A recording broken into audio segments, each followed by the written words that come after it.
তো hey guys Mainu blog বন্ধুরা, তো সকাল সকাল দেখতে পাচ্ছ আমরা অফিসের দিকে আমরা বেরিয়ে পড়ছিলাম আমাদের সব অফিসের টাপগুলো মিলে।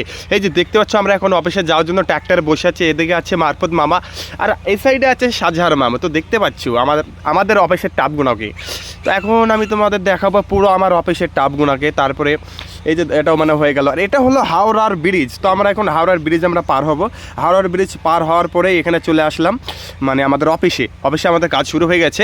তো অফিসে আমাদের ডিউটি এই যে এখন শুরু হয়ে গেছে, দেখতে পাচ্ছ এখন একে দিচ্ছে ওকে দিচ্ছে, এখন দেয়া দিয়ে শুরু চলছে এখন। তো মোটামুটি দেখতে পাচ্ছ আমাদের অফিসে কত সুন্দর কাজটা চলছে, খুবই মনোযোগ দিয়ে কাজটা চলছে এখানটাই। তারপরে অফিসে আসার পরে এখানে চলে আসলাম অফিসের বড় জায়গাতে, মানে ফিল্ডে চলে আসলাম। ফিল্ডে এসে অফিস থেকে আমাদের যেসব ঢেলা তারপরে কাগজ যেগুলো আছে সব আমরা গাড়িতে আমরা লোড করে দিলাম। তারপরে গাড়িতে লোড করার পরে এই গাড়িটাও লোড হবে, এই গাড়িটাও লোড হবে, কারণ এই গাড়িতে মাতারি কুমড়ো লোড হবে আর এটা হবে ছাটি কুমড়ো। তো আমার ভিডিওটা যদি ভালো লেগে থাকে লাইক কমেন্ট দিয়ে পাশে দেখো, নেক্সট ভিডিওতে আবারও আসছি। তো এটা দেখো কি, এটা আবার জয়লাল মামু। তো অনেকদিন পরে আজকে আমাদের গাড়িতে এসছে, মানে সরি আমাদের গাড়ি বলা ভুল হবে, তো আমাদের লোড করতে এসছে। ভিডিওটা ভালো লাগলে লাইক কমেন্ট দিয়ে পাশে থাকো, নেক্সট ভিডিওতে আবারও দেখা হচ্ছে। Good bye.